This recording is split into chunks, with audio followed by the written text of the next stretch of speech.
Hello and welcome to our very first episode of our Heroes podcast, I think. So this group is doing their very first Heroes podcast, and we're talking about the blended intensive program because we're here in Finsterau and we're having an amazing topic, which you guys, not me unfortunately, but the three of my guests today, have been working on for the last week. Last week, yes. Last 4 days, I guess. We're here to talk about it, and we're here to hear the perspectives on it by our students and by a professor. And maybe we do a quick introduction round, and you can start if you want. Okay, my name is Lucien and Karolina. I'm from the Netherlands, and I'm 22 years old. Hi, my name is Carolina. I'm from Spain, and I'm 19 years old. Hi, I'm Florian Wahl, and I'm 40 years old, and I'm the professor. Hi, my name is Florian Wahl. I'm 40 years old, and I work as a professor in AI at DIT. Exactly, at the Dagenham Institute of Technology. Maybe you two can also mention the universities where you came from. I'm from Thomas More in Mechelen, especially. And I'm from Fontys, University of Applied Sciences in Eindhoven. All right. Thank you so much for being here today. So tell us about, maybe Florian, maybe Professor Wahl can tell us something about the topic you're working on this week. Yes, of course. So this week the students are trying to build solutions that supports the National Park Bayerischer Wald, which is a beautiful area that we are located at the side of the national park with our camp this week. And the students try to build solutions using crowdsourced data that supports the national park and the sustainability of the national park. Yeah, and the two of you decided to be part of it. How comes? Like, what were your reasons for joining? In my case, we had different options in our university, either choose a subject or Expedition Europe, and Germany was one of the destinations, so I chose it because it fitted my schedule first of all, and it seemed a really interesting project, so I said why not, and here am I. Yeah, the same with me. I got an email like 2 months ago if you want to join the APEP. We got a couple of options. I chose the German one because it spoke the most to me as a person. And I also need some free credits to get from school, and we could get those with this BIP. So it would be a nice trip to do this and learn something new, and with other people, so it's interesting. Did you know what a BIP was before you decided to come here? No. Yeah. And maybe Professor Wahl can explain to us what a BIP actually is and what the goals are. Yes. So the main thing about the BIP, it's short for Blended Intensive Program, and the idea is that students from at least 3 different universities from 3 different countries in Europe, they work together in a course that has both a virtual and a physical phase, and the physical phase can be anywhere during the course.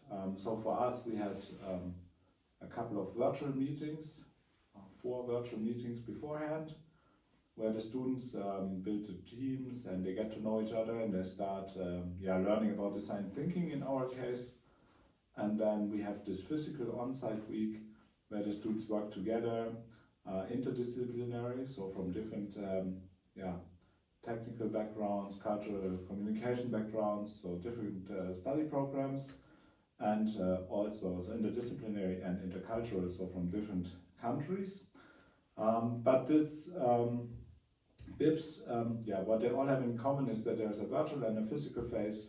The physical phase is usually 1 week, and that there is students from at least 3 different countries. And I think it's like a very good opportunity to go abroad for just a short time if you don't want to stay 1 whole semester or something. So what are you studying? I don't think you said it before. What are your study programs? In my case, I'm studying International Communication and Media in Belgium, and we're here 3 of us of communication students, and basically we were willing to come here and prepare everything related to show how the park is and show how the trip is. So we're in charge of that basically. And I study industrial engineering and management. We also came with like 10 students, I think. And we're specialized in managing things and designing new things and making processes more efficient. So I think we can really provide something in this bit. And how did your week start? Like, what tasks were the first for you?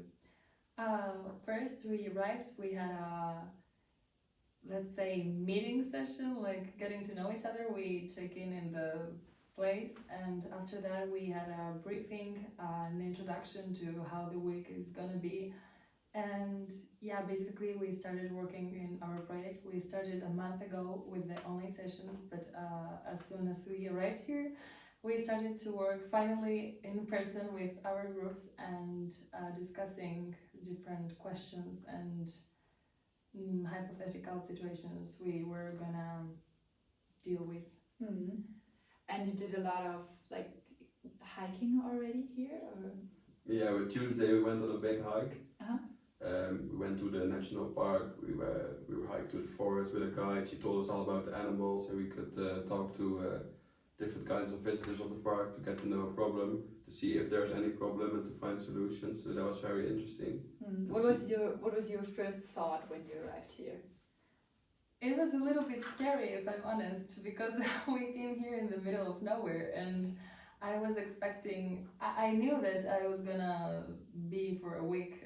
I was gonna stay in a forest and a little town in Germany, but when I came here, I was like, okay, we're only 30 people and here stuck in the middle of nowhere without possibilities of doing anything but hiking and just working. So I was a little bit scared the first day, but as soon as I met all the people, it changed my mind, and I think we stick together really good, and we have made incredible friends, I can say it like that. And yeah, we just found out the way of spending time in here in a good and fun way. Also, the teachers are amazing. I was expecting like strict teachers and yeah, focused people, but aren't you strict?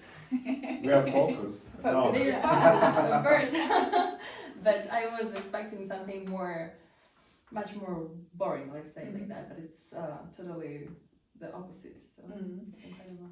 Are you in the same working group here, or are you different groups? No, we're the same group. You're the same group. Yeah, we're the same group. So, what kind of like objective or thing are you working on? So we found out, talking to the visitors, that the kids, they couldn't read the signs in the forest because they were too high up. And also there weren't any playgrounds in the forest, only at the edges of the forest. But the parents, they went with the strollers inside, and if you needed to let the kids play, you needed to go all the way back, and they didn't want to do it. So we thought about a way to make some improvements in a way like interactive learning. So we're gonna make some new signs that are with less text and more like things to feel. Like for the small kids, they don't need to understand, but they can feel the barks and with ropes connect the food to the right animal, to make it more in a fun way. And we wanted to place those interactive signs at the sitting areas in the park, because those were already there. So the kids could play a little and the parents could rest, and they didn't need to come back outside of the forest. And we thought that was a good way to improve the park. It definitely is. I listened to the pitches earlier today, and I really think it's impressive how you all of your groups managed to like give such a good insight into your projects you're working on within the 2 minutes. I think you had 2 minutes. 2 minutes. Yeah. And also the other projects, because I think most of the groups, they had something like an app or a website. True. Do you, any of you know, like the first one is an app also for children? So I had the impression that most of you, or many of you, have this thing with, okay, we need to make this whole thing interesting for children. Like, where does this thought come from? Honestly, it all started because once we arrived to the park, we interviewed people, and we found out that the park doesn't actually have any big problems. It was just problems with the kids and dealing with how tired are they or how tired are the parents. So we thought, okay, let's do something with this, because we realized that if you're an adult and maybe a grown-up, it's a good way to spend your day. But if you're a kid or a parent with kids, it's way more difficult. So it was the very first idea to work with kids and make it more, let's say, it family friendly, kind of. I can remember, like, I grew up in this area, and I was always so disappointed when my mom told me, "Oh, we're going hiking today," and I was like, "Okay, not again, but all right, we do it." And how did for you, Professor Wahl, and I will call you Florian because we Yes, call each that's other by fine. our first names the whole time. How did the idea came up to you? We developed this idea within the Heroes project. There was a workshop on so-called challenge-based learning. So we combined two things here. One is the instrument of funding and organization, which is this blended intensive program. It's one of the Erasmus funding schemes. And the other thing that we employ here is called challenge-based learning. That means that the students learn not by a strict guideline and not by a lecture and an exam ways. That's the typical way, maybe, that all of you know from studying, but we give them an open-ended challenge. And we had a workshop in Eindhoven, I think 2 or 3 years ago, and there we met in this group of teachers from Finland, Belgium, the Netherlands, Portugal and Germany, and we decided we do this now for 5 years, or for 5 times, one in each country. And last year we did it in Finland for the first time, also in a national park, and this year we're here. Next year we will be in Belgium and Netherlands, and in the fall this year we are in Portugal. So what is, I think, a bit special about our BIPs is a lot of times these BIPs run in the universities directly. We decided that we always take these BIPs off-site. That has the big advantage that all the students are together all the time. So for example, if we did it in Deggendorf, maybe the Deggendorf students would go at home at 5 or I don't know, at the normal time where the course ends. But here all the students are really together for the entire week.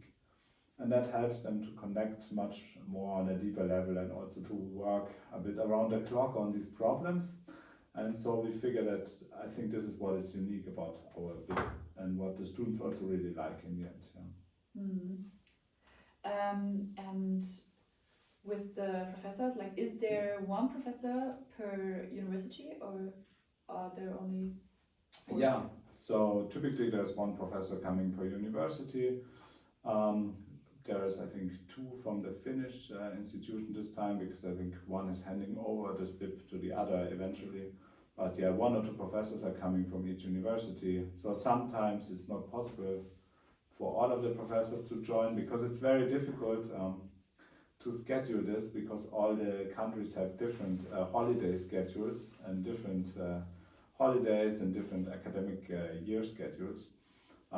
But in general, there's about 1 professor from each university joining.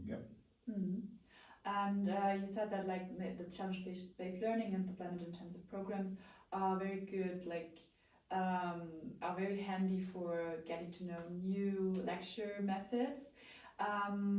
What would you two say? Like, what is the most important thing you learned this week, which you maybe wouldn't have learned if you had a normal lecture?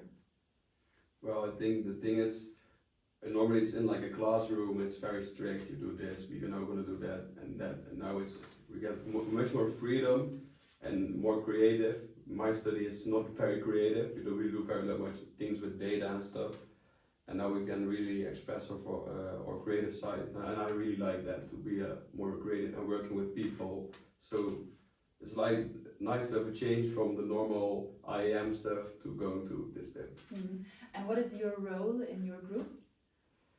We didn't make any roles, but I'm good at, like, I think maybe the PowerPoints and stuff. I like to make those, and presentations. I like to present my things I found out to the people. I like to talk to the people, so I think that's my role. And yours? It's the same basically. We don't have any roles, but I would say I'm in charge of visualizing what people say when we come up with an idea. I make it real, and I'm good at creativity and illustrations, so I just create the visual part also with my classmate, co-worker, I don't know how to say it. Colleague. Yeah, with my colleague, we are pretty good at talking, so we present almost every time, and we are not ashamed of anything, so I guess it's a good point. And what other people do you have in your group? Like, what are they doing right now, for example? We have an AI student, I believe. We have a nurse, and we have someone who is like computer software engineer, I believe. So everybody like can try out new things, and you don't need to be a software engineer to maybe work on an app. I agree. That's quite cool. And how is it funded? Like, did you have to pay anything for this? For this program, we received a grant to be able to pay all of our costs for the travel, and I think that's a really good point because it gives you the opportunity to travel and at the same time fill your studies and your experience with something really useful. So we received a grant. We received the 70% before coming, and after the trip we're going to receive the rest. So basically it was really useful, and many people, thanks to this trip, we have met incredible friends because we came together. For example, Bekar, I came with my colleague, and that's how we met. So yeah, basically it leads you to talk to people even though you don't know each other. It makes you connect. So it's a really good how do you say it, method. Yeah. And what would you say, like, are there many, because like I think you have as a professor be like, okay, I want to join this, and what would you say to your colleagues who maybe haven't heard of Heroes or the challenge-based learning stuff? Yeah, for me personally, I lived abroad for many years. I studied abroad also. So for me, this is the way to give back, because I think these Erasmus programs, they're really a great way of funding. They're very generous to the students. It's also very nice that it's available to every student from every background. It's not something that you need to have a lot of money to join. It's cool. And I think that, yeah, it's an important part of becoming more united, stronger Europe. And I think at this time, it's clear that that's what we need. I mean, it takes you a bit more time maybe than organizing a normal lecture, because you have to figure out things like how do you get a bus for 50 people, where do they sleep, what do they eat, what do you do as the social program, and so on, yeah. And it takes in the beginning a lot of time to trust this process, to let the students just do their thing and not steer so much that you would do in a normal lecture or project. But since we did it already last year, I know that it works, and also this year it worked quite similar. My advice to my colleagues is just try it out, just do it. It's a lot of fun. It's very rewarding, yeah. Speaking of social program, what did you do the last evenings? I heard you had a cultural program. Yeah, every evening we organize each country's night. Let's call it like that. We started with the Dutch night, and it was incredible. My colleague organized it. The day after we had German night. Yesterday we had Portuguese night, and today is Finnish night. So it's basically a way of connecting even more, because we're divided into groups for working. But at the end of the day, we just connect, and we sit in the same room, and it's not something boring. It's not like playing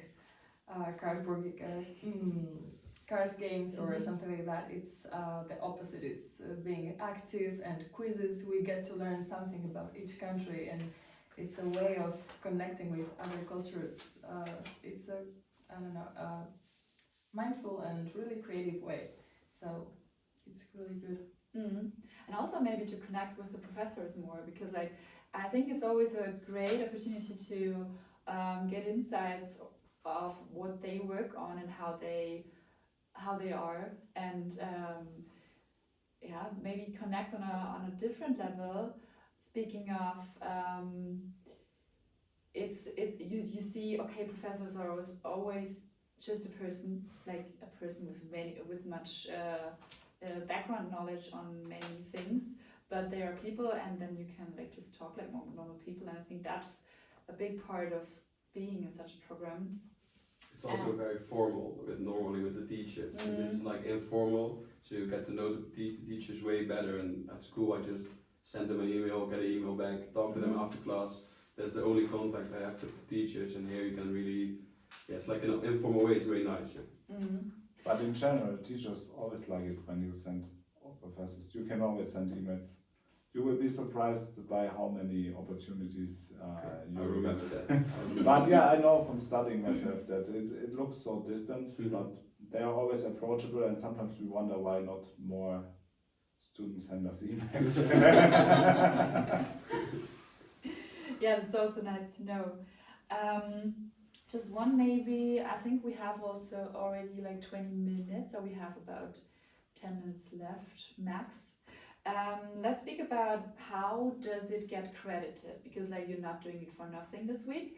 I think you get how many ECTS, or how is it? Three Three? credits. Yeah. 3 credit points? Yeah.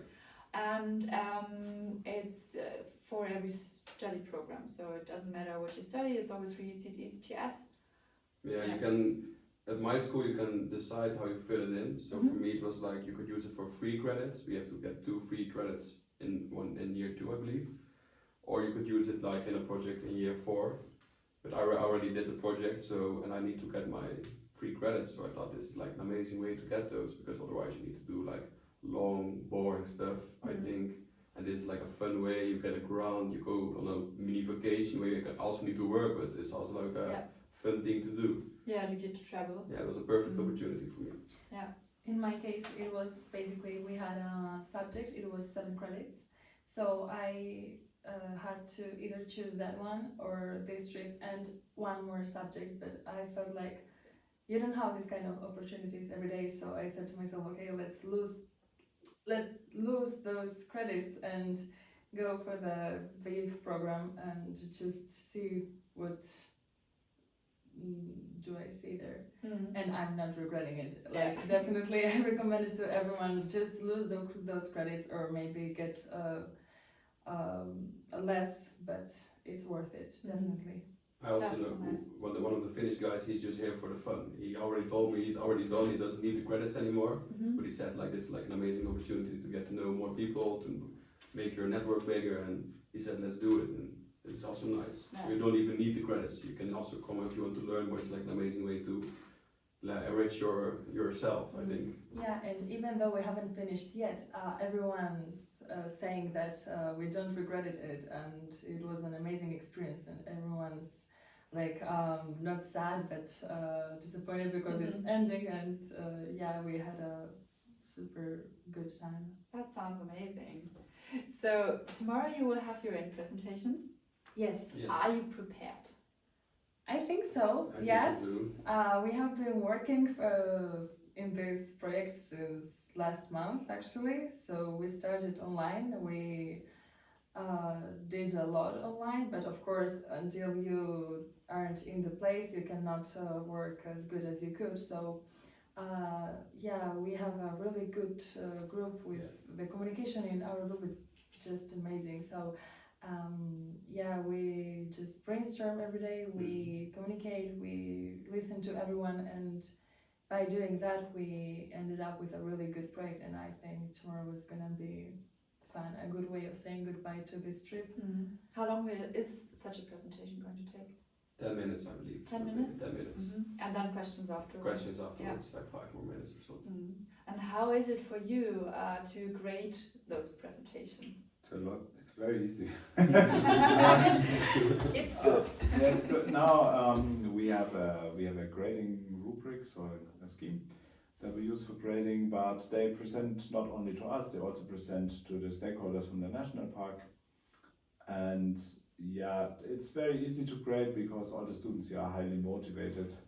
So everybody that joins, so for the Deckendorf students, there's even like an application process. So we pick like the best 5 from, I don't know, 20, 30, 40 applicants. So the chances that there are no difficult cases is very high, I think. And yeah, of course we talk to the groups all the week. We have these pitches in between and so on. And then we have a system that we apply for grading. It's transparent, you know what we will grade on and what we are looking for. And I think, yeah, the grading is also in this project not the most strict. important. No, but it's not the most important thing. It's just you collect all this experience and in the end it will be graded, of course, like we have to grade it, right? But there's a clear rubric for it, and that makes it quite easy and transparent. Yeah, and no one has talked about it, so I had to just mention how great the teachers work with us. They always check on us and they ask if we need help or feedback or help us brainstorming. They always are around us, and you can always find any teacher. And even though if you haven't seen him in your whole life, he talks to you as the best student in class. And yeah, they're really good teachers. They're professionals, but also really kind people. And I think we have got really close to them. Maybe because of the trip, because of the days, but they have just nailed it. Let's say it like that. I agree. I agree. Yeah, I think it helps to be together all the week. So you get to know the students also as a person, and it's nice. I enjoy it a lot as well. Yeah. Mm-hmm. And how did you manage to get around here? Like, as you first said, you were a bit scared in the beginning, but I think you managed to have many experiences around here. Yes, when I first came, I won't say that I came alone because I came with 2 other students, but we weren't close, so we were just classmates. And when we came here, we just immediately shared rooms and slept together, and that kind of situations, I think that makes you be sociable one way or another. And also the people, my neighbors, room neighbors, they're incredible and really friendly and kind people, really good persons that help you with wherever you need.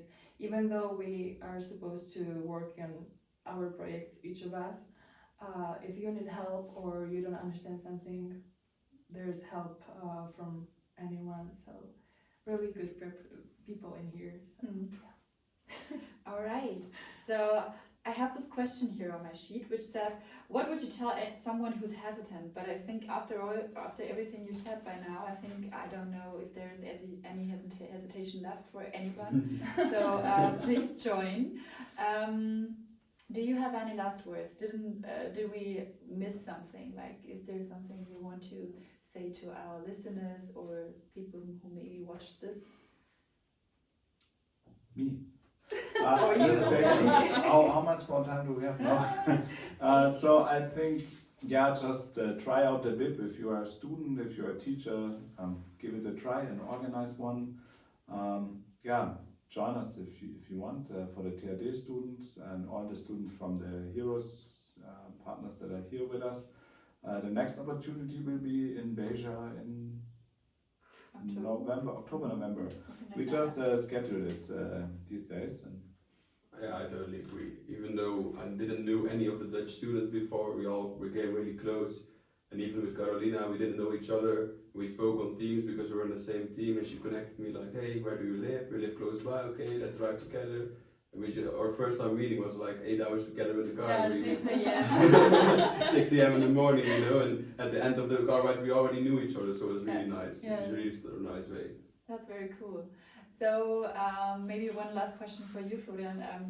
if there is anyone like at the IT or at any other partner university, and they maybe are trying to schedule something like this, or maybe want to get involved in Heroes, who should they talk to get some information? About Heroes, they can always email me, of course, or Uli Saukel, who is the lead, I believe, from Denkendorf, yeah. IT. Heroes is a very big and multi-layer project, so it's about setting up a European university. So one facet of it is the BIPs, but we also have joint research proposals on the research side, so I'm also involved there in this digital transformation research pod. And the general idea is to just connect these universities together as a virtual university. So depending on what you want to know, contact Uli or me. I think it's the easiest way, and we will find a corresponding person that can help you out. Yeah. Perfect. So time's up, and I think we covered a lot of topics. So thank you very much for giving insights. Thank you as well, and I hope to maybe get this podcast some views and listens, so please share. So that's it for today. Thank you for listening and for watching, and join Heroes. Find your superpowers. Thank you.